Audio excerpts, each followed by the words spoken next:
Big boss స్టార్మాలో ప్రసారమయ్యే big boss షోకి చాలా మంది అభిమానులు ఉన్నారని చెప్పాలి. ప్రస్తుతానికి బిగ్ బాస్ సీజన్ 8 నడుస్తున్న విషయం అందరికీ తెలిసిందే. అయితే బిగ్ బాస్ విన్నర్ను ప్రేక్షకుల ఓట్ల ఆధారంగానే నిర్ణయిస్తారా అంటే సమాధానం చెప్పడానికి కొంత తడబడాల్సిందే అంటున్నారు. ఎందుకంటే ఈ షో పట్ల భిన్నాభిప్రాయాలు వ్యక్తమవుతాయి. ఇది నిజమేనని కొందరంటుంటే 100 రోజులు అందరినీ ఒకే ఇంట్లో పడేస్తే కొట్టుకోకుండా ఇంకేం చేస్తారని మరికొందరు.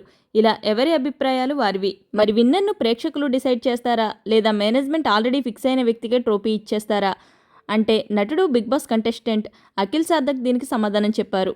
రీసెంట్గా ఆయన ఒక ఇంటర్వ్యూలో మాట్లాడుతూ ఇది పెద్ద వివాదం అవుతుందేమో, జెన్యున్గా చెప్పాలంటే నాకైతే గౌతమ్ ఈ షో గెలిస్తే బాగుండనిపిస్తుంది. అయితే బిగ్ బాస్ టీంలో కొందరు నాకు తెలుసు, వాళ్ళు చెప్పిన దాని ప్రకారం గౌతమ్ గెలిచే అవకాశం లేదని టాక్. నిఖిల్ గెలుస్తాడని చెప్తున్నారు. కష్టపడిన వాళ్ళే గెలిస్తే బాగుంటుందని నా అభిప్రాయం. ఎందుకంటే గత సీజన్కు ఇప్పటికీ గౌతమ్కి చాలా మెచ్యూరిటీ వచ్చిందని అఖిల్ పేర్కొన్నాడు. ఏది ఏమైనప్పటికీ ఇప్పుడు ఈ వ్యాఖ్యలు సోషల్ మీడియాలో సంచలనంగా మారాయి. విజేత ఎవరనేది బిగ్ బాస్ యాజమాన్యం ముందుగానే డిసైడ్ చేస్తే ఇంకా మమ్మల్ని ఎందుకు ఓట్లు వేయమని అడగటమని బిగ్ బాస్ ప్రియులు ఆగ్రహం వ్యక్తం చేస్తున్నారు. అయితే అఖిల్ చేసిన వ్యాఖ్యలపై మీ అభిప్రాయాలను కామెంట్ రూపంలో తెలియచేయండి. ఈ వీడియో కనుక నచ్చినట్లయితే వీడియోని లైక్ చేసి, షేర్ చేసి సినిమా కబుర్లు ఛానల్ని సబ్స్క్రైబ్ చేసుకోండి. Thanks for watching.